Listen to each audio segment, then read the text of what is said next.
పెంపుడు జంతువు లేదా పక్షిని ఎలా కొనుగోలు చేయాలి? పూర్తి వివరాలకు చదవండి రేపటి సాక్షి దినపత్రిక.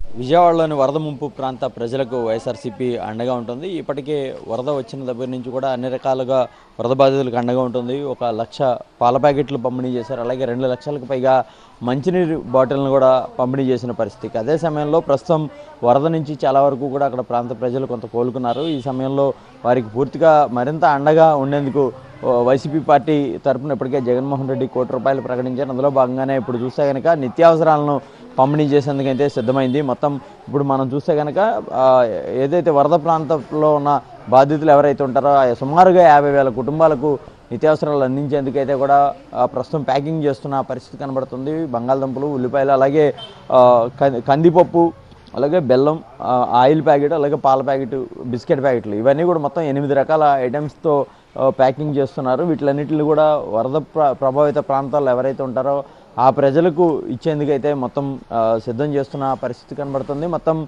సుమారుగా 50,000 కుటుంబాలకు ఇవన్నీ కూడా అందించాలనేది అయితే ప్రయత్నం చేస్తున్నారు. అందులో భాగంగానే మొత్తం సిద్ధం చేశారు. ఇవన్నీ కూడా త్వరితగతిన ప్యాకింగ్ పూర్తి చేసి వరద బాధితులకు అందజేస్తారు. అంటే అన్ని రకాలుగా, అంటే ఇప్పటికే వైపు ప్రభుత్వం చేస్తున్నప్పటికీ కూడా అనేక మంది బాధితులకు ప్రభుత్వం నుంచి సహాయ సహకారాలు అందట్లేదు. చాలామంది గడిచిన 15 రోజులుగా ప్రజలు అనేక మంది ఇబ్బంది పడిన పరిస్థితులు ఉన్నాయి. ఈ నేపథ్యంలో పూర్తిగా వైఎస్ఆర్సీపీ పార్టీ వరద బాధితులకు అండగా నిలవాలని చూసింది. ఈ క్రమంలోనే గతంలో వరద వచ్చిన రోజు నుంచి కూడా 1వ తారీఖు నుంచి కూడా వాళ్ళకి అనేక రకాలుగా అండగా ఉంది. ఈరోజు ఈ నిత్యావసరాలు కూడా పంపిణీ చేసేందుకైతే కూడా మొత్తం సిద్ధం చేసింది. సుమారు 50,000 పైబడి కుటుంబాలకు ఈ నిత్యావసరాలన్నీ కూడా పంపిణీ చేస్తున్నారు.